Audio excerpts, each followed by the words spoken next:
Quick disclaimer, all information, content, and material of this podcast are the opinions of the speakers and is for the informational purpose only and not intended to serve as a substitute for the consultation, diagnosis, and/or medical treatment of a qualified healthcare provider.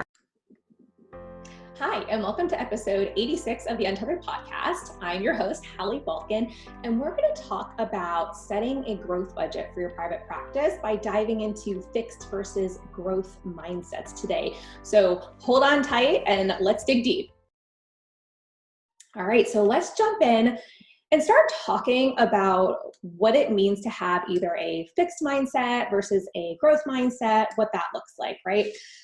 So people who have a fixed mindset believe that qualities are inborn. They're fixed, they're unchangeable, right? Versus someone with a growth mindset believes that they have the ability or can develop abilities, and that those abilities can be, further developed and strengthened by engaging in hard work and being committed. I don't love the definition of a growth mindset, to be completely honest with you, because I've done a lot of work here, especially surrounding the whole narrative of the American dream and the fact that Americans, whether you were born here or not, Americans who live here or people who come for that American dream of, work hard, make money, that to me is not the dream. That is the opposite of the dream. I want to work less and make more money. And I don't know about you, but that's just not the narrative that is typically sold, right, to both Americans and or people who come to the US for that American dream. And it's funny because it's laughable to other countries out in the world. They look at us as Americans and they feel, and I know that I've got people who listen globally, so if this doesn't apply to you, we'll get to stuff that is relevant to you shortly. But really, they laugh at us because we literally work ourselves to the bone, and there are people out there who work very hard and make very little money to show for it. So, that whole concept of work hard, make money, and a lot of money equaling success it's really not true, right? So can you see how working hard doesn't actually guarantee a high income, right? Let's break this down. Hard work is not our goal, right? Commitment and consistency are the goal, and figuring out what lights you up and figuring out what is that thing that's going to get you out of bed every morning and drive you, and really, you're here to serve a purpose. What is that purpose, right? And that's not really what we're diving into right now, but start from there and figure that out, and that will make your work much more enjoyable. But the bottom line, what we do want to talk about in regards to hard work not being the goal is, for me, for my colleagues that are doing well financially, we have invested financially into ourselves and into our businesses. And that's what we're going to talk about today. Because let's look at these three truths, okay? Hard work does not equal large income. We already talked about that. It is possible to work less and make more money, right? And here's the third one. You are in control of your beliefs, including those around money and growth. So let's break that down a bit, right? You are in control of your beliefs. You are able to change them at a subconscious level. And I know that I might be going a little sciencey or woo-woo for some of you, but this is all backed by research. We are not going to get too deep into that today. We can definitely talk about that more on another episode. But this is what I help my students in my feeding, Maya, and business coaching programs do. I help them step into owning an identity before they have what they dream to have, because we can't work from an identity that doesn't match what we're going after. We cannot work from lack either. That will keep you stuck and poor and miserable, to be completely honest. And I've seen it happen over and over and over again. We really need to embody abundance and work from abundance. And that's where that growth mindset starts to come in and will serve you really well if you look at it in the way that I've defined it here, where we do have the ability to develop and strengthen. We believe that we have abilities, right? And we do have the ability to strengthen those abilities, develop those abilities, but it doesn't have to be done by hard work. Commitment and consistency are really, what's going to drive that. So that's where the growth mindset comes in. That's what will serve you well. And so let's talk about that a little bit further, right? So growth mindset, I encourage you to challenge yourself with something new, And basically your brain, when you do that, will form newer and stronger connections. And, I'll caution you not to hyper focus on hard work, like I've mentioned before, and like working yourself to the bone, because that's not healthy. That's ineffective. I've been there. I've done that. It is not the way to grow, right? And I've paid people a lot of money to really help me understand that and come to know that, because, I thought I could do it all. And it's interesting to me because a lot of people say to me, well, how do you get it all done? And, you're like superwoman and super mom and super this and super that. And no, guys, I'm not. I am the same as you. I have the same hours in the day. I have just learned how to grow a team and how to, focus on the things that I need to focus on and keep my hands out of the things that I do not need to touch, right? And that's another conversation for another day, but that's the kind of thing that I also really help my coaching clients with. The thing that I'll say is, at times, look, like I said, I'm not perfect. There's no such thing as perfect. Run far away from anybody who tells you they are perfect. Perfect doesn't exist. And it's also subjective. How we define perfect from one person to the next is totally subjective. Anywho, old thoughts still will creep in at times, right? Like your old subconscious thoughts or habits do pop up occasionally, right? And we have to kind of we start to recognize like, oh, like where'd that come from? Like, oh, no, that's not going to serve me well.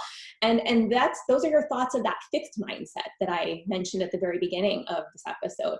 And so when that creeps in, it's important to stop it in its tracks and reframe that thought into that of a growth, mindset or something that's going to serve you. And I know, again, that could be another whole podcast episode, but the bottom line is, this is something that I've done over time and that I've worked on a lot myself, both personally and business-wise. But it all starts with just allowing yourself to step into the ability to grow, allowing yourself to grow, allowing yourself to open new doors and close others. That is probably one of the hardest things that I have ever done, is closing doors in certain places, which has allowed me to successfully step in to new things I want to do, right? Which has opened new doors for me. I've allowed myself to do that. And so there's this allowing yourself to be who you truly are, what you desire, what serving your purpose, right? Really stepping into your element and serving with your heart, while also accepting money in exchange for your energetic output. And there's that concept of money that I know so many of us, really struggle with a bit. And that's something that I personally do not struggle with myself, but I know that there are a lot of us out there who might still struggle with that. And if you do, go back and listen to episode 70, where I talk about making money in a helping profession, because ultimately we are all in business, whether we are in business making money for someone else, making money for ourselves. Everything we do can arguably be defined as a business. So just kind of keep that in the back of your mind. But when I say serve with your heart while also accepting money in exchange for your energetic output, what I mean by energetic output is your therapy, like your online business offers or courses or whatever, like your in-person or online courses, your boom cards, I don't know, whatever it is that you're selling that, you are giving your time and expertise for in exchange for something, right? It can be something other than money, but most typically a lot of us know it to be money. So that's why I use that example. But how do we actually apply this beyond that to our patients and our businesses? Like, what are maybe some non-financial ways to apply this? Well, for our patients, it's simple. We can dig a bit deeper into helping them figure out the root of the problem, which I talk about a lot on this podcast, rather than being yet another medical provider who kind of just slaps a Band-Aid on some symptoms and sends them on their way. Really figuring out what is causing this, what is the root, and helping them put together that team that's going to really help them embody that approach, so we can really give them the best opportunity to thrive and experience life optimally. You can also do research, read materials, and take courses, things that will teach you more about any of the given patients on your caseload, which I know so many of you already do, which is just amazing. But I don't know that you all look at this as an energetic exchange, that, you're doing this and this is considered an energetic exchange. You're giving your time, your energy, and in some cases your money or other forms of energy to grow and to expand and to learn, so that you can then in exchange be the best therapist that you want to embody and that you desire to be for your patient, so that your patient can get the best therapy and the best outcomes and graduate and go on to thrive, right? That's the whole purpose here for many of us.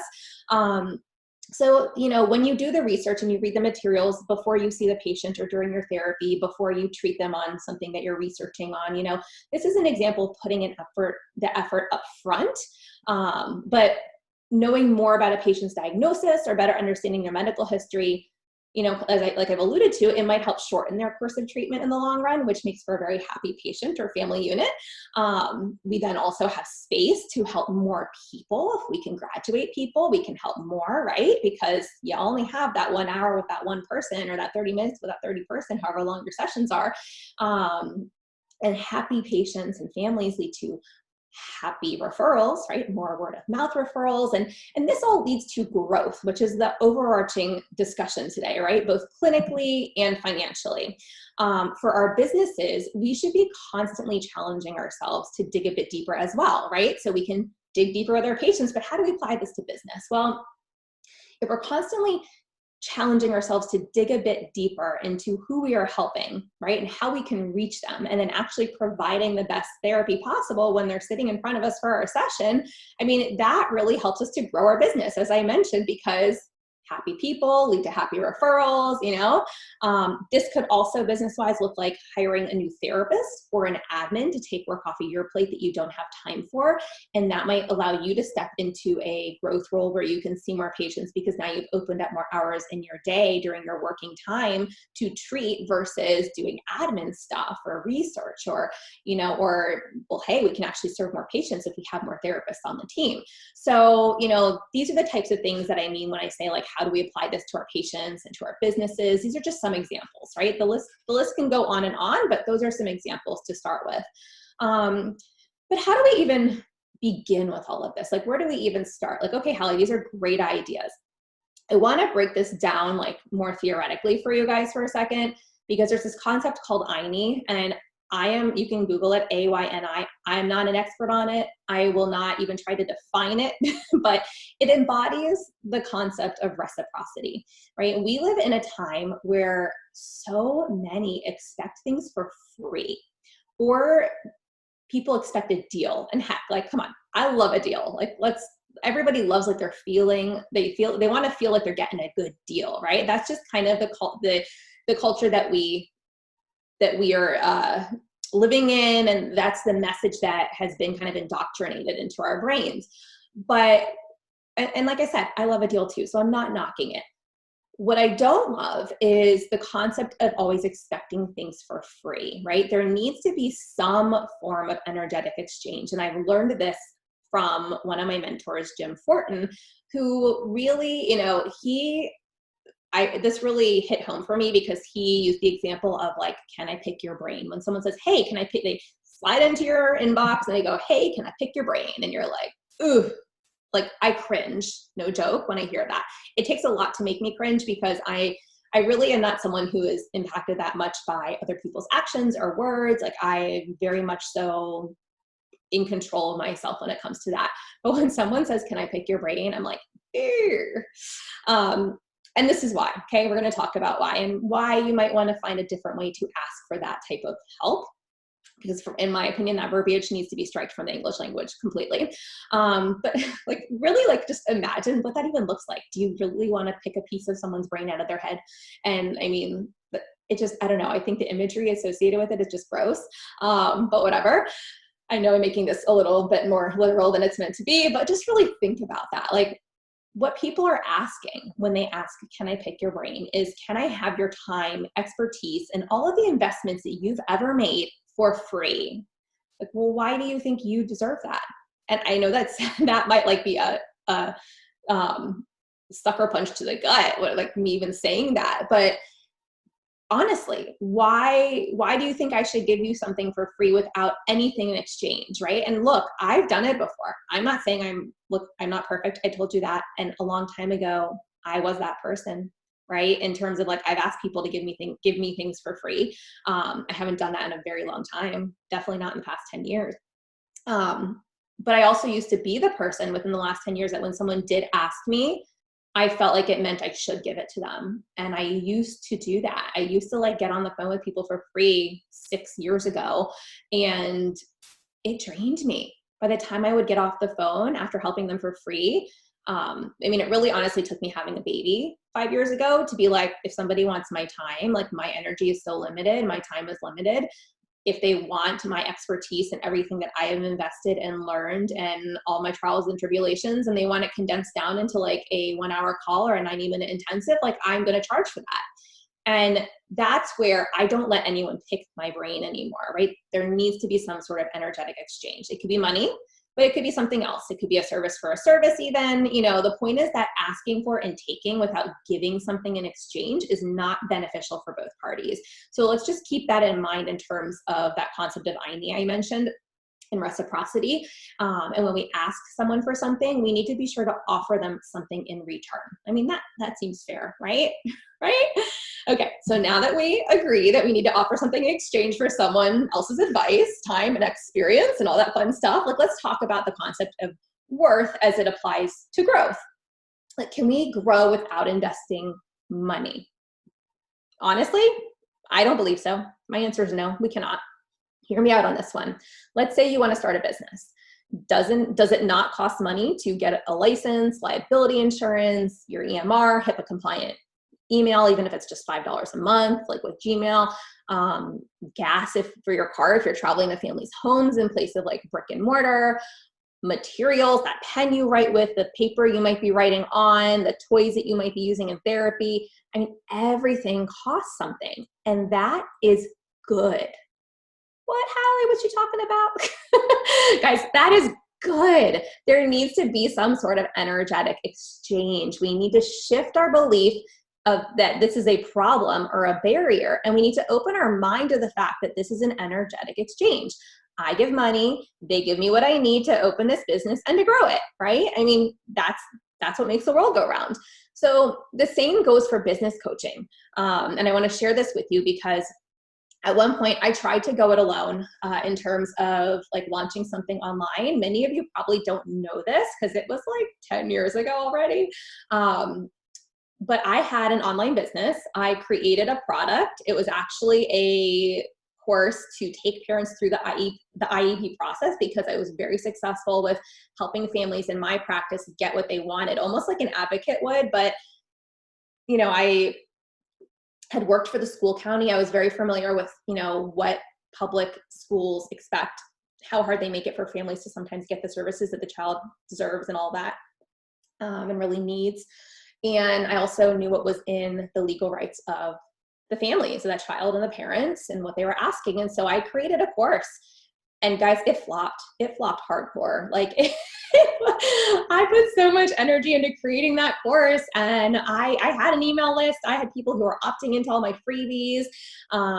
They were eating it up. I grew a following of like 60,000 plus people on Facebook, and it flopped.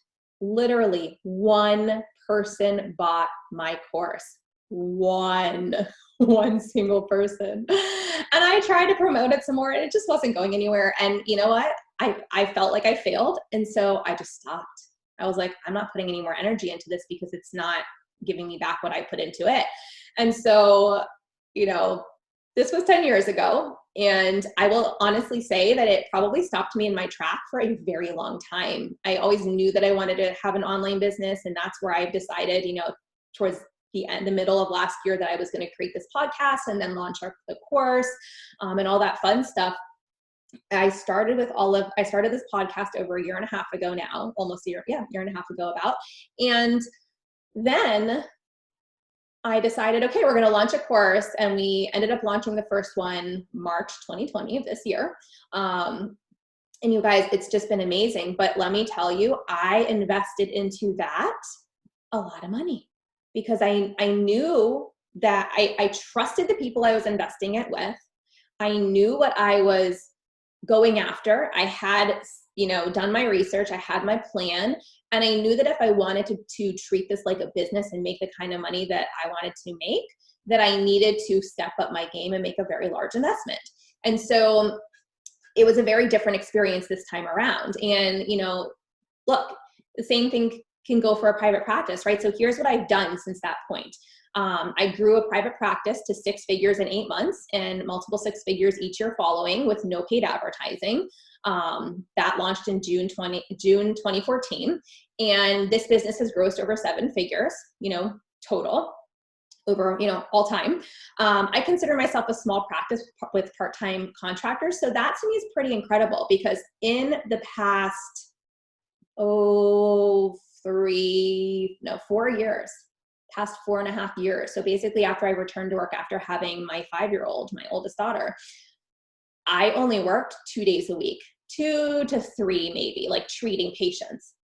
Okay, so to have a practice that grew like that and a team, and it allowed me to step into doing exactly what I desired to do, but also get paid for that and be able to live off the money that I was making. And that's okay. And I know that's uncomfortable for a lot of people to talk about, but it's okay to make money. Go back to episode 70 and listen to that business series I did in August. So there's that, right? I've also mentored one-to-one clients and helped them launch and grow their private practices to 6 figures and beyond. I've now launched the online business that I mentioned this year, and we have over 35,000 speech pathologists, OTs, RDHs on our email list who have downloaded our feeding and our Myo screeners. We've had over 577 people go through the Feed the Peds feeding course. We have 215 members or so in our Myo membership, which by the time this airs, it will be more because we are doing a Black Friday to Cyber Monday deal, which by the way, if you're listening to this on Cyber Monday, you have until midnight to join the Myo membership and you'll get the Myo Mouth Library for free if you join by midnight tonight. So go, go, go. And because so many of you are asking about a mastermind or a business type of, training, I am launching what I'm calling the Real Business Mastermind, the Real Biz Mastermind in 2020. And so we will start to let you guys know about that. If you're one of my students who already got info on it and were able to apply if interested, and those of you who are on our email list but who are not currently students, you guys will be finding about that, in December.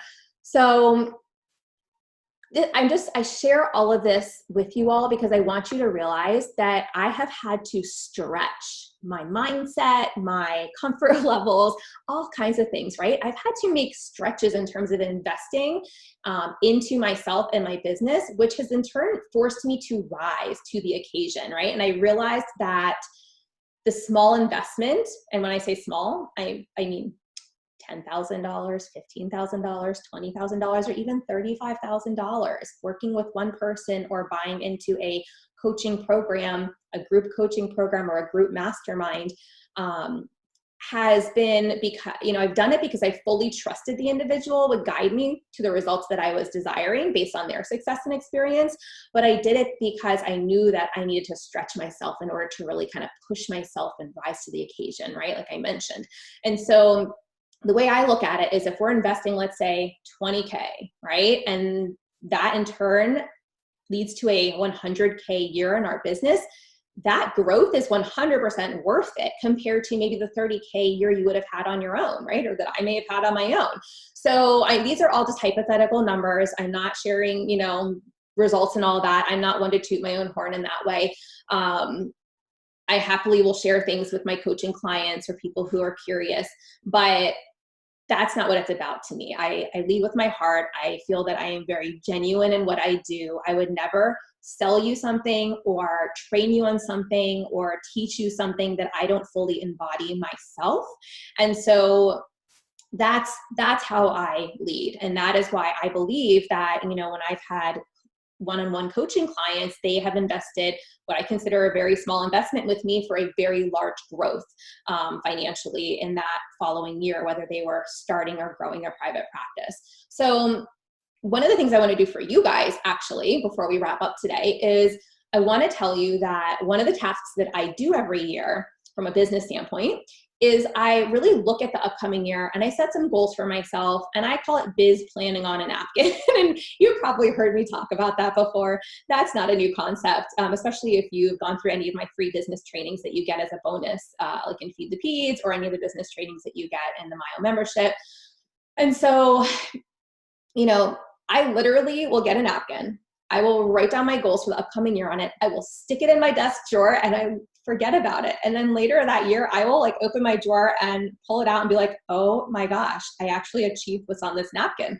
And usually I far exceed what I had even written down, which I think is funny too.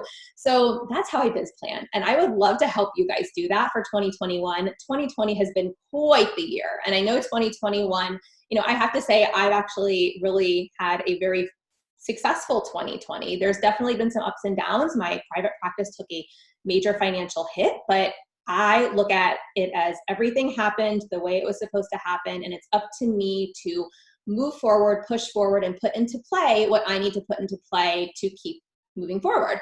And that's what I help my coaching clients do as well. So what I want to do for you guys is, because I am so grateful, honestly, for you all, for the community here at the Untethered podcast and everybody who's gone through my courses and the membership. I would love to have you all join me for free for a 1-hour training on December 10th at 1 p.m. Eastern time.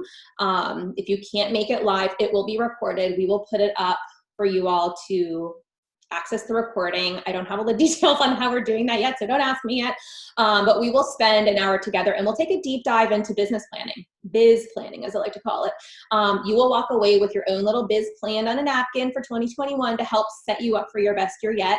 And if you're curious to learn more about it, just, there's only a few details there, or to add yourself to the wait list so you get a reminder of when this is happening. And you also can get the recording after if you're unable to join us live. Go to bizplanonanapkin.com. You'll be able to get that there. And that is that. So I just want to wrap up today and say that following Thanksgiving and everything, like I said, I am so thankful for you all. That's why I want to give back and help set you all up for a really amazing 2021 with our biz plan on a napkin, little freebie that we're throwing out there too. It's a little masterclass, if you will. And this is stuff that I could charge a lot of money for because it's clearly very beneficial to me and it's been very beneficial to some of my coaching clients who've done the same thing. And so I want to give this to you guys for free, just in exchange for listening as a thank you. Like, this is another form of INI. It's another form of energetic exchange. Yes, I put out these episodes and you guys come and listen. And so that's us exchanging energy, right? I create it, you come, you listen to it. We both have this energetic exchange here. But, as a thank you to you all, I really want to step even further into that and give you all something that can really help kick off the upcoming year on a very positive note. So bizplanonanapkin.com.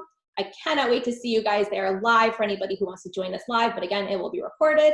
I hope this episode's helpful.